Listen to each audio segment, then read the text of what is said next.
পুলিশের জালে দেবরাজ চক্রবর্তী। গ্রেপ্তার করা হয়েছে দেবরাজ চক্রবর্তীকে। আগাম জামিন খারিজ হতেই ধৃত দেবরাজ। অভিষেক বন্দ্যোপাধ্যায় ঘনিষ্ঠ দেবরাজকে গ্রেফতার করল এসটিএফ। বিধাননগরের প্রাক্তন মেয়র পরিষদ দেবরাজ চক্রবর্তী, যার বিরুদ্ধে একাধিক অভিযোগ। কোথা থেকে গ্রেফতার করা হলো, কিভাবে জালে দেবরাজ চক্রবর্তী, আরো বিস্তারিত জানার চেষ্টা করব। তবে তার আগে জানিয়ে রাখবো আরো একবার, পুলিশের জালে দেবরাজ চক্রবর্তী। আগাম জামিন খারিজ হতেই ধৃত দেবরাজ। অভিষেক বন্দ্যোপাধ্যায় ঘনিষ্ঠ দেবরাজ চক্রবর্তীকে গ্রেফতার করলো এসটিএফ। কে এই দেবরাজ? বিধাননগরের প্রাক্তন মেয়র পরিষদ দেবরাজ চক্রবর্তী পুলিশের জালে। প্রাক্তন তৃণমূল বিধায়ক অদিতি মুন্সির স্বামী দেবরাজ। কোথা থেকে গ্রেফতার, কিভাবে গ্রেফতার জানবো। অনুপ রয়েছে আমার সঙ্গে সরাসরি। অনুপ, কিভাবে পুলিশের জালে দেবরাজ চক্রবর্তী?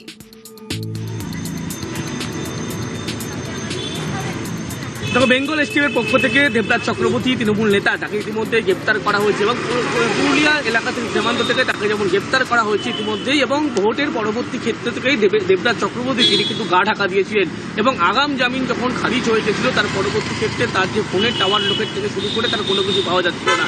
শেষমেশ বেঙ্গল এসটিএফের পক্ষ থেকে পুরুলিয়া থেকে তাকে গ্রেপ্তার করা হয়েছে এবং তার বিরুদ্ধে যে অভিযোগ ছিল, বাগুইআটি থানায় যেমন তোলাবাজির একটি অভিযোগ ছিল, এছাড়া একাধিক ভুরি অভিযোগ ছিল। তোলাবাজির অভিযোগের পাশাপাশি দেখলে দেখা যাবে তার বিরুদ্ধে 2021 সালে ভোট পরবর্তী যে অশান্তির মামলা, সেই ঘটনার অভিযুক্ত ছিল এবং যে দুর্নীতির প্রাথমিক দুর্নীতি চাকরি মামলা, সেই মামলায় তিনি অভিযুক্ত ছিলেন এবং তাকে সেখানে জিজ্ঞাসাবাদও করা হয়েছিল। পরবর্তী ক্ষেত্রে আরও অভিযোগ তার বিরুদ্ধে যেগুলো ছিল, আয় বহির্ভূত সম্পত্তির অভিযোগ তার বিরুদ্ধে ছিল। ইতিমধ্যেই তাকে গ্রেপ্তার করা হয়েছে এবং আজকে রাতের মধ্যে তাকে বাগুইআটি থানায় আনা হবে। পরবর্তী ক্ষেত্রে আগামীকাল বারাসাত আদালত তাকে পেশ করা হবে।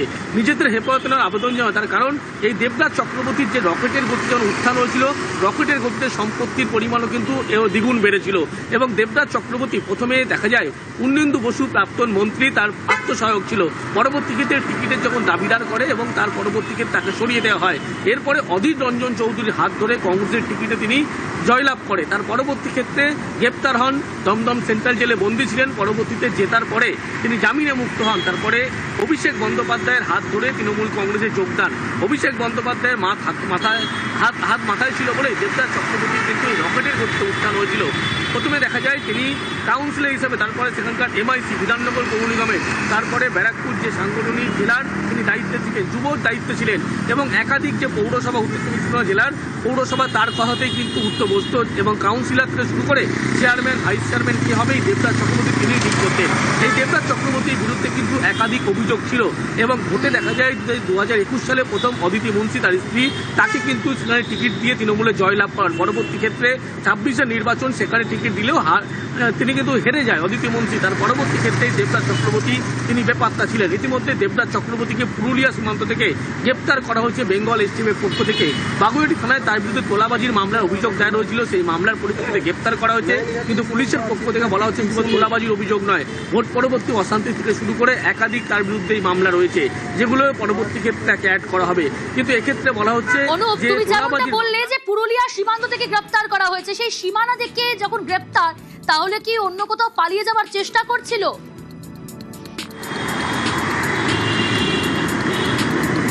দেখো, ভোটের পরবর্তী ক্ষেত্র থেকে দেবরাজ চক্রবর্তী তিনি কিন্তু পালিয়ে বেড়াচ্ছিলেন। কোথায় তার আত্মসমর্পণ করার কথা বলা হলেও বারবার তিনি কিন্তু সেক্ষেত্রে বারবার দেখা যায় একাধিক টাওয়ার লোকেশন বদলাচ্ছিল। বাগুইআটি থানার পুলিশ, বিধাননগর পুলিশ তাকে হন্যে হয়ে খুঁজছিল, কিন্তু তার খোঁজ পাওয়া যাচ্ছিল। তার কারণ বারবার তিনি ফোন বদল করছিলেন, সিম বদল করছিলেন, পরিবারের সেভাবে কারোর সঙ্গে যোগাযোগ রাখছিলেন না। শেষমেশ বেঙ্গল এসটিএফের পক্ষ থেকে একটি ফোনের টাওয়ার লোকের থেকে তাকে গ্রেপ্তার করা হয়েছে এবং মনে করা হচ্ছে তিনি পুরুলিয়া থেকে ঝাড়খণ্ড পালিয়ে যাওয়ার যখন ছক করছিলেন, সেই সময় কিন্তু বেঙ্গল এসটিএফের পক্ষ থেকে তাকে গ্রেপ্তার করা হয়েছে। ইতিমধ্যেই জেলা পুলিশের যে সহযোগিতা, সেই সহযোগিতা নিয়েই যেমন বেঙ্গল এসটিএফ তাকে গ্রেপ্তার করেছে এবং পুরুলিয়া হয়ে ঝাড়খণ্ডে পালিয়ে যাওয়ার আগে রাজ্য ছেড়ে অন্য রাজ্যে, ভিন রাজ্যে পালিয়ে যাওয়ার ছক ছিল দেবরাজ চক্রবর্তীর। সঙ্গে থাকো অনুপ। এই যে দেবরাজ চক্রবর্তী, তার নানান কীর্তি ইতিমধ্যেই সামনে এসেছে, নানান অভিযোগ তার বিরুদ্ধে।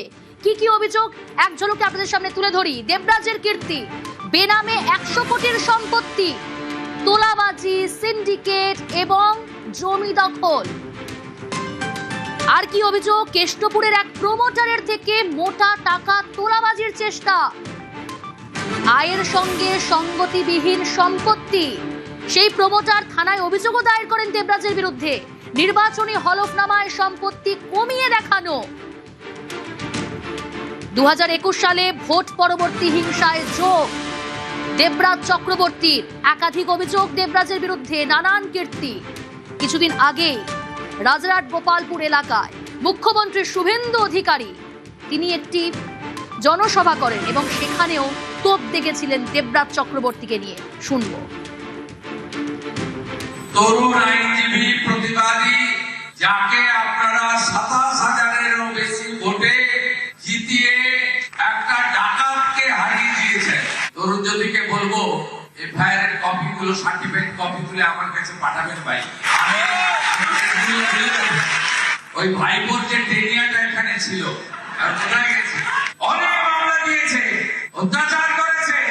21-এর পরের অত্যাচার আমি তো মনে করি ব্রিটিশরাও এত অত্যাচার করেনি। ওরা যে অত্যাচার পুষ্পা ঝুঁকতে গিয়ে বলেছিল, ঝুঁকতে ঝুঁকতে পুষ্পা হারিয়ে গেছে। এখানেও যে ডাকাতটা আছে পুলিশ মন্ত্রীর উপরে ছেড়ে দেয়, ডাকাতটাকে ঠিক করার দায়িত্ব।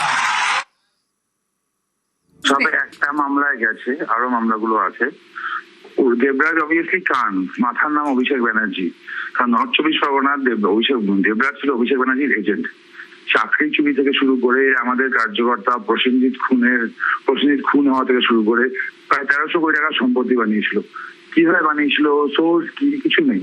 অদ্ভুত ভাবে 25শে মার্চ সবকটা সম্পত্তি তিনি বিক্রি করে দেন এবং সম্পত্তি বিক্রি করার পরে তিনি ইলেকশন নমিনেশন ফাইল করেন। টাকাগুলো কোথায় গেল তার হিসাব পাওয়া যাচ্ছে না।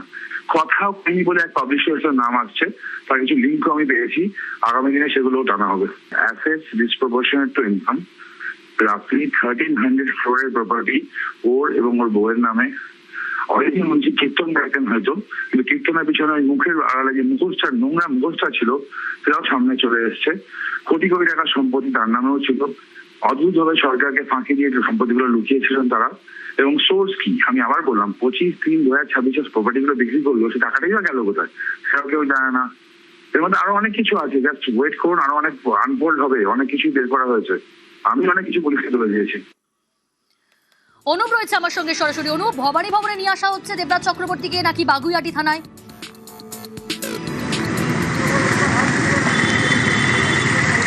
দেখো, রাত্রির বেলায় তাকে বাগুইআটি থানায় নিয়ে আসা হবে এমনটাই পুলিশের পক্ষ থেকে বলা হচ্ছে। তার কারণ বাগুইআটি থানার যে মামলা, সেই মামলায় ইতিমধ্যেই দেবরাজ চক্রবর্তী তাকে গ্রেপ্তার করা হয়েছে। যে বেঙ্গল স্টেটের পক্ষ থেকে গ্রেপ্তার করা হলো বাগুইআটির যে মামলা তোলাবাজি, সেই মামলায় গ্রেপ্তার করা হয়েছে। আগামীকাল বারাসাত আদালত থেকে পেশ করা হবে। সেই জন্য বারাসাত আদালতে পেশ করার আগে পরবর্তী রাত 12টার পরবর্তী ক্ষেত্রে পুলিশের পক্ষ থেকে বলা হচ্ছে বাগুইআটি থানায় তাকে নিয়ে আসা হবে, বাগুইআটি থানাতে তাকে রাখা হবে। আগামীকাল বাগুইআটি থানা থেকে সরাসরি বারাসাত আদালত, সেখানে তাকে পেশ করা হবে এবং পুলিশের পক্ষ থেকে নিজেদের হেফাজতে নেওয়া হবে। তার কারণ দেবরাজ চক্রবর্তীর বিরুদ্ধে তোলাবাজির অভিযোগ রয়েছে। যে প্রমোটার তিনি অভিযোগ করেছিলেন, তার থেকে কয়েক লক্ষ টাকা যেমন নিয়েছিল, পাশাপাশি তোলা আদায় বারবার হুমকি মারধরের মতো ঘটনা ঘটেছিল। সেই মামলা যেহেতু তাকে গ্রেপ্তার করা হয়েছে, বাগুইআটি থানার মামলা রয়েছে, সেই কারণেই বেঙ্গল স্টিমের পক্ষ থেকে তাকে বাগুইআটি থানায় তুলে দেওয়া হবে। পরবর্তী ক্ষেত্রে আগামীকাল তাকে বারাসাত আদালতে পেশ করা হবে এবং নিজেদের হেফাজতে নেওয়ার আবেদন জানানো হবে। দেবরাজ চক্রবর্তীর এই যে গ্রেপ্তারি পরবর্তী ক্ষেত্রে লক্ষ্য করা যায়, ঝাড়খণ্ড সীমান্তে যখন ভিন রাজ্যে পালিয়ে যাওয়া ছক করেছিল, সেই সময় কিন্তু তাকে গ্রেপ্তার করা হয়েছে। এবং এই যে গোটা ঘটনা, সেই ঘটনার পরিপ্রেক্ষিতে দেবরাজ চক্রবর্তী লক্ষ্য করা যায় 26-এর নির্বাচনে যে অদিতি মুন্সির হার, তার পরবর্তী ক্ষেত্রেই কিন্তু দেবরাজ চক্রবর্তী বেপাত্তা ছিলেন, পালিয়ে গিয়েছিলেন। তারপরে বাগুইআটি থানার পুলিশ, বিধাননগর পুলিশ তাকে হন্যে হয়ে খুঁজছিল, কিন্তু তার কোনোভাবে ফোনে টাওয়ার লোকেট পাওয়া যাচ্ছিল না, খোঁজ পাওয়া যাচ্ছিল না। বর্তমান অবস্থান কোথায় একেবারে সেগুলো স্পষ্ট হচ্ছিল না। কিন্তু বেঙ্গল স্টেটের পক্ষ থেকে যখন পুরুলিয়া সীমান্ত হয়ে একেবারে ঝাড়খণ্ড ভিন রাজ্যে পালিয়ে যাচ্ছিলেন, সেই সময় দেবরাজ চক্রবর্তীকে বেঙ্গল স্টেট গ্রেপ্তার করে ফেলে এবং তৎক্ষণাৎ দেখা যায় যে দেবরাজ চক্রবর্তীকে ইতিমধ্যেই সেখান থেকে বাগুইআটি থানার উদ্দেশ্যে নিয়ে আসা হচ্ছে এবং আগামীকাল তাকে আদালতে পেশ করা হবে। এই দেবরাজ চক্রবর্তীর বিরুদ্ধে শুধুমাত্র তোলাবাজির অভিযোগ নয়, তোলাবাজির অভিযোগে যেমন গ্রেপ্তার হয়েছেন, তারই পাশাপাশি দেখলে দেখা যাবে দেবরাজ চক্রবর্তীর বিরুদ্ধে কিন্তু আরও ভুরি অভিযোগ রয়েছে। শিক্ষক নিয়োগ দুর্নীতি মামলার ক্ষেত্রে তার বিরুদ্ধে অভিযোগ রয়েছে, অন্যদিকে ভোট পরবর্তী অশান্তি, সেই মামলায় অভিযোগ রয়েছে।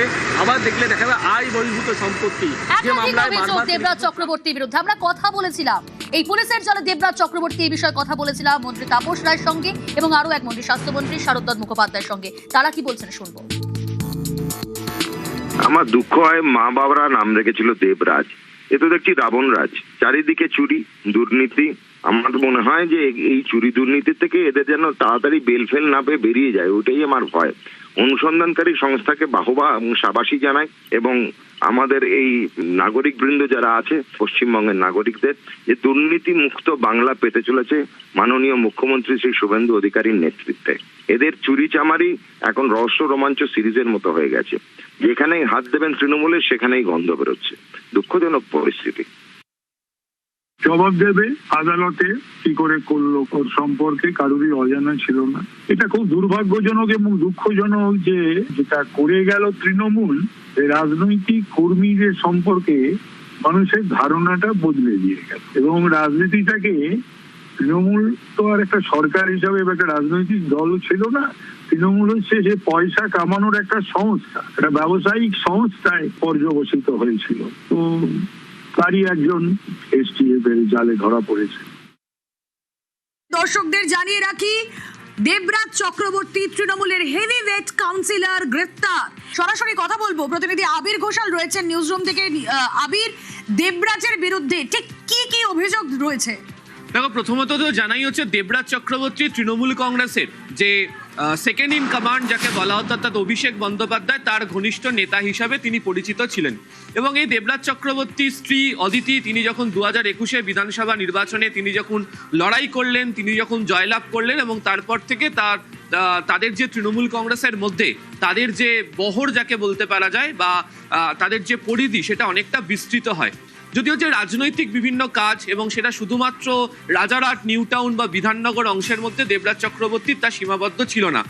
বিভিন্ন সময় দেখতে পাওয়া যায় তাকে অভিষেক বন্দ্যোপাধ্যায়ের তরফ থেকে তাকে সাংগঠনিক বিভিন্ন কাজে লাগানো হয়। ব্যারাকপুর শিল্পাঞ্চল হোক, বসিরহাট হোক, এই সমস্ত সাংগঠনিক জেলার ক্ষেত্রে ছাত্র এবং যুবর বিভিন্ন কাজের ক্ষেত্রে তিনি গুরুত্বপূর্ণ দায়িত্ব বা ভূমিকা পালন করতে থাকেন। একই সঙ্গে গত 5 বছর ধরে তার বিরুদ্ধে বিভিন্ন ধরনের অভিযোগ জমা পড়তে থাকে এবং সেই অভিযোগ যেগুলো জমা পড়ে তার মধ্যে হচ্ছে যে আয় বহির্ভূত যে সম্পত্তি, সেই আয় বহির্ভূত সম্পত্তির কথা নিয়েই বারবার অভিযোগ হয়। এবং গত বিধানসভা নির্বাচনে যে বা সদ্য শেষ হওয়া যা বিধানসভা নির্বাচনে তার স্ত্রী অদিতি মুন্সির তরফ থেকে যে নির্বাচনী হলফনামা দেওয়া হয়েছিল, সেখানেও যে সম্পত্তির যে তালিকা দেওয়া হয় সেখানের প্রেক্ষিতে প্রথম নজরে পড়ে এবং বলা হয় যে সম্পত্তি সেখানের ক্ষেত্রে দেওয়া হয়েছে তাদপেও না, তার থেকে আরো অনেক বেশি পরিমাণ সম্পত্তি তাদের কাছে রয়েছে, কিন্তু তারা সেটাকে তথ্য গোপন করে রেখেছেন। এবং এই নিয়ে আদালতে মামলা পর্যন্ত গড়ায় এবং তুমি কিছুক্ষণ আগেই বলছিলে যে তার স্ত্রীর তরফ থেকে ছাড় পাওয়া গেলেও দেবরাজ চক্রবর্তী তাকে ছাড় দেওয়ার কোনো ইঙ্গিত বা আদালতের তরফ থেকে পরিষ্কার করে জানিয়ে দেওয়া হয় যে কোনোভাবেই ছাড় সে অর্থে তিনি পাচ্ছেন না। এবং আজকে কিছুক্ষণ আগেই তাকে পুরুলিয়া থেকে গ্রেপ্তার করা হয়েছে। দেবরাজ চক্রবর্তীর উত্থান রাজনৈতিকভাবে ভীষণ চমকপ্রদ। তুমি জানো যে 2011-তে যখন তৃণমূল কংগ্রেস রাজ্যে ক্ষমতায় আসেন, সেই সময় রাজ্যের এক মন্ত্রীর তিনি এক্সিকিউটিভ অ্যাসিস্ট্যান্ট হিসাবে তিনি কাজ করতেন এবং পরবর্তী সময় সেই মন্ত্রী এবং তার সঙ্গে থাকা এক অপর নেত্রী, তার সঙ্গে দেবরাজ চক্রবর্তীর যে দূরত্ব ক্রমশ বৃদ্ধি পেতে থাকে এবং পরবর্তী সময় দেবরাজকে দেখতে পাওয়া যায় যে তিনি সেই কাজ ছেড়ে দেন, তিনি সেখানে কংগ্রেসে যোগ দেন, তিনি নির্বাচনে লড়াই করেন এবং সেই সময় একটি মামলাতে তিনি গ্রেপ্তার হয়ে তিনি জেলবন্দি ছিলেন। সেখান থেকে তিনি নির্বাচনে লড়াই করেন এবং পরবর্তী সময় তাকে দেখতে পাওয়া যায় যে ফের তিনি তৃণমূল কংগ্রেসে যোগ দেন এবং তৃণমূল কংগ্রেসে যোগ দেওয়ার পর থেকেই তার সঙ্গে অভিষেক বন্দ্যোপাধ্যায়ের যে ঘনিষ্ঠতা তা ক্রমশ বৃদ্ধি পেতে থাকে। তবে তোমাকে বলছিলাম যে 2021-এর পর থেকেই দেবরাজ চক্রবর্তীর যে ভূমিকা, তার যে চেহারা, তাদের যে সম্পত্তি তা ক্রমাগত বৃদ্ধি পায় এবং শুধুমাত্র রাজারহাট, নিউ টাউনের অংশে নয়, বলা হয় যে গোটা রাজ্যের বিভিন্ন জায়গাতে তাদের যে বিপুল পরিমাণ সম্পত্তি রয়েছে, সেই সম্পত্তির আয়ের উৎস কি, কোথা থেকে তারা পাচ্ছেন এবং তা নিয়ে প্রশ্নগুলো উঠতে শুরু করে। এবং গত কয়েক দিন ধরে তিনি কার্যত এলাকা ছাড়া ছিলেন, তিনি পালিয়ে বেড়াচ্ছিলেন। যদিও আদালতে তার তরফ থেকে আবেদনও করা হয়েছিল, কিন্তু সেই আবেদন গৃহীত হয়নি এবং আজকে কিছুক্ষণ আগেই দেবরাজ চক্রবর্তীকে পুরুলিয়া থেকে গ্রেপ্তার করা হয়েছে। পুলিশের জালে দেবরাজ চক্রবর্তী। আমরা কথা বলেছিলাম তারকেশ্বরের বিধায়ক সন্তু পানের সঙ্গে, কথা বলেছিলাম ব্যারাকপুরের বিধায়ক কৌস্তব বাগচির সঙ্গে। শুনুন তারা কি বলছেন। যারা চুরি করবে, দুর্নীতির সঙ্গে যুক্ত থাকবে, যারা মহিলাদের উপর অত্যাচার করবে, তাদের জায়গাটা ঘর নয় শ্রীঘর, সেটা পরিষ্কার আমাদের বুঝিয়ে দিয়েছেন রাজ্যের মুখ্যমন্ত্রী শুভেন্দু অধিকারী মহাশয়। আজ পরিষ্কার গোটা বাংলা মানুষ দেখতে পাচ্ছেন তৃণমূল আসার পর যাদের সম্পত্তি বেড়েছে, যারা মানুষের টুটি চেপে কার্যত টাকা কেড়ে নিয়েছে, তাদের অধিকার কেড়ে নিয়েছে, তাদের তো ঘর থেকে শ্রীঘর যেতেই হবে। এটা স্বাভাবিক, এটা পুলিশের যে নিয়ম নীতি রয়েছে, যেটা আইনের শাসন রয়েছে, সেই অনুযায়ী কাজ হচ্ছে। বাংলা মানুষ এই জন্যই তৃণমূলকে হারিয়ে বিজেপিকে ক্ষমতায় নিয়ে এসেছে, যাতে যারা চুরি দুর্নীতির সঙ্গে যুক্ত ছিল তাদের ঘর নয় শ্রীঘরের স্থান হয়। এই তো হচ্ছে উত্তর চব্বিশ পরগনা জেলার হচ্ছে ছোট ভাইপোর একটা পাইরেটেড ভার্সন।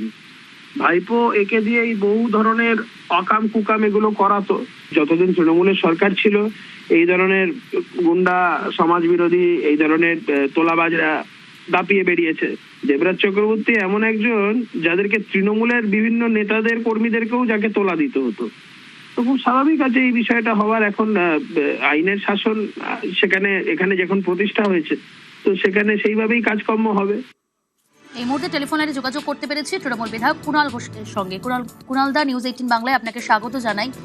দেবরাজ চক্রবর্তী পুলিশের জালে, বিজেপি তরফ থেকে সরাসরি অভিযোগ করা হচ্ছে অভিষেক বন্দ্যোপাধ্যায় ঘনিষ্ঠ, কান টানলে এবার মাথা আসবে, কি বলবেন? দেখুন, দেবরাজ চক্রবর্তী গ্রেফতার হয়েছেন সেটা শুনেছি। এখন বিষয় হচ্ছে এটা সম্পূর্ণ আইনি বিষয়।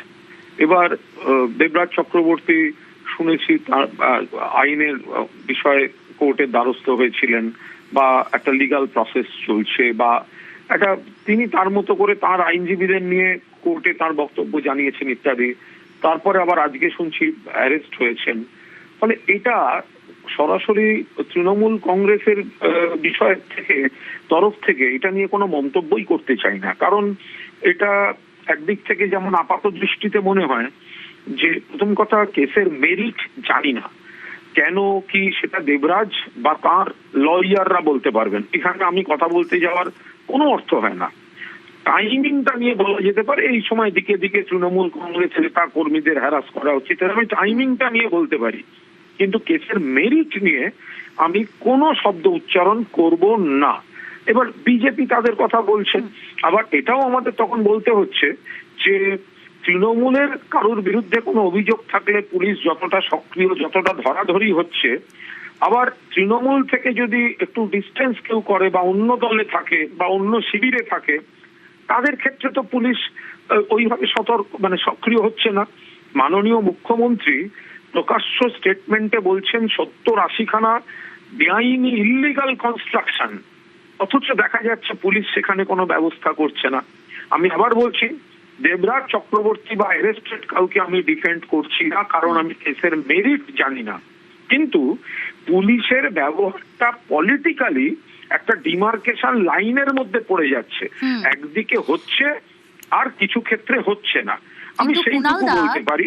দেবরাজ চক্রবর্তী সে তো দমদম বারাকপুর সাংগঠনিক জেলার দায়িত্বে ছিলেন, তার বিরুদ্ধে এরকম ভুরি ভুরি অভিযোগ। আমি তো ওই জন্য প্রথমেই বললাম যে কেসের মেরিট যেহেতু আমি জানি না, মেরিট নিয়ে তো আমি কোনো মন্তব্যই করছি না। অর্থাৎ তাকে গ্রেফতার করাটা ঠিক হয়েছে না ভুল হয়েছে, আমি তো এই শব্দটার দিকে যাচ্ছি না। আমি শুধু টাইমিংটা নিয়ে বলছি, যেহেতু দিকে দিকে তৃণমূল কংগ্রেস যারা মমতা বন্দ্যোপাধ্যায়ের দিকে আছেন তাদের উপর যে অ্যাকশন গুলো হচ্ছে, আমি শুধু তাতে বলছি দেবরাজ চক্রবর্তী ঠিক কাজ করেছেন না ভুল কাজ করেছেন, যারা গ্রেফতার করেছেন সেই গ্রেফতারি বৈধ না অবৈধ, এ ব্যাপারে কেসের মেরিটের ব্যাপারে আমি কোনো অবস্থায় কাউকে ডিফেন্ড করছি না। সারা বাংলায় যেভাবে টাইমিংটা নিয়ে কথা হচ্ছে এবং একটা অংশের দিকে পুলিশ অ্যাক্টিভ হচ্ছে আর বাকি অংশে চলে গেলে অ্যাক্টিভ হচ্ছে না, আমি সেইটুকু বলতে পারি। আপনিও তো রাজনীতি করেন, একজন মেয়র পরিষদের এত পরিমাণ বিপুল পরিমাণ সম্পত্তি হতে পারে? দেখুন, এটা খুব বোকা কথা হচ্ছে। মেয়র, আমি কথা বলছি, কেউ বৈধভাবে করেছে না অবৈধভাবে করেছে আমি জানি না। এবার মেয়র পরিষদ হলে তার সম্পত্তি থাকবে না, এই শব্দটা আবার কি একটু অর্থহীন কথা হচ্ছে না? বিপুল পরিমাণ আমি আবার বলছি, আমার কাছে মনে হচ্ছে অসম্ভব, কারুর কাছে মনে হচ্ছে সম্ভব। এজেন্সি অ্যারেস্ট করেছে, এজেন্সি যদি কোর্টে সেটা দেখিয়ে দেয় এবং যে অ্যাকিউজড ব্যক্তি তিনি বা তার লয়ার যদি তাকে ডিফেন্ড করতে না পারেন, তাহলে অভিযোগটা সত্যি ধরতে হবে। আমি তো বারবার বলছি আপনাদের, আমি কোনো কেসের মেরিটে গিয়ে কাউকে কোনো ডিফেন্ড করছি না। আমি শুধুমাত্র রাজনৈতিক অপটিক্সের উপর যেটা দেখা যাচ্ছে সেই দিক থেকে আমি আমার বক্তব্য রাখছি। কেসের মেরিটে যদি কেউ হিসাবের বহির্ভূত, আপনি রাজনৈতিক ইন্টেনশনের কথা কোথাও বলছেন, কিন্তু কলকাতা হাইকোর্ট তার তো আগাম জামিন খারিজ করে দিয়েছে। আমি প্রথমে যেগুলো শুনলাম আপনি শুনতে পাচ্ছেন না, হ্যাঁ, হ্যাঁ, আপনার প্রডিউসার বুঝতে পারছেন, আমি বুঝতে পারছি না। কুণালদা, আপনি সময়ের কথা বলছেন, আপনি কোথাও আমি বলছেন একটা পরিষ্কার টাইমের কথা। একদম স্পষ্ট ভাষায় বলেছি যে মেরিট নিয়ে আমি কাউকে কোনো ডিফেন্ড করছি না, কিন্তু কারুর ক্ষেত্রে দেখা যাচ্ছে অবৈধ সম্পত্তির অভিযোগে অ্যারেস্ট, আবার কারুর ক্ষেত্রে মুখ্যমন্ত্রী স্বয়ং 80 থেকে 90টা অবৈধ নির্মাণের কথা বললেও তাকে অ্যারেস্ট নয়। এই তফাৎটার কথা বলছি আমি। কিন্তু দেবরাজ চক্রবর্তী যদি বিপুল পরিমাণ সম্পত্তি এবং হিসাব বহির্ভূত সম্পত্তি করে থাকেন এবং যেটা আইনে জাস্টিফাই করতে না পারেন, তা তাকে অ্যারেস্ট করা হয়েছে, আমি কেন ডিফেন্ড করতে যাব? কিন্তু মুখ্যমন্ত্রী একই সঙ্গে 80 থেকে 90টা ইলিগাল কনস্ট্রাকশনের স্টেটমেন্ট দিচ্ছেন একজনের নাম করে, কিন্তু তার কাছে পুলিশ যাচ্ছে না, কারণ তারা এখন ভালো তৃণমূল ছাড়ছে। এইটা কেন হবে? যদি দেবরাজ চক্রবর্তীর অবৈধ সম্পত্তিটা যদি পুলিশের কাছে অ্যারেস্ট করার কারণ হয়, তাহলে মুখ্যমন্ত্রী যার নামে বলছেন 80 থেকে 90টা ইলিগাল কনস্ট্রাকশন হয়েছে, পুলিশ তাকে অ্যারেস্ট করবে না কেন? আমি শুধু এইটা বলছি। আমি দেবরাজ চক্রবর্তীকে তো ডিফেন্ড করতে যাচ্ছি না, আমার কাজ নয়। সেটা দেবরাজ চক্রবর্তী বা তার আইনজীবীরা ডিফেন্ড করবেন, আমি কেন ডিফেন্ড করতে যাব? অনেক ধন্যবাদ কুণালদা। কথা বলছিলাম তৃণমূল বিধায়ক কুণাল ঘোষের সঙ্গে।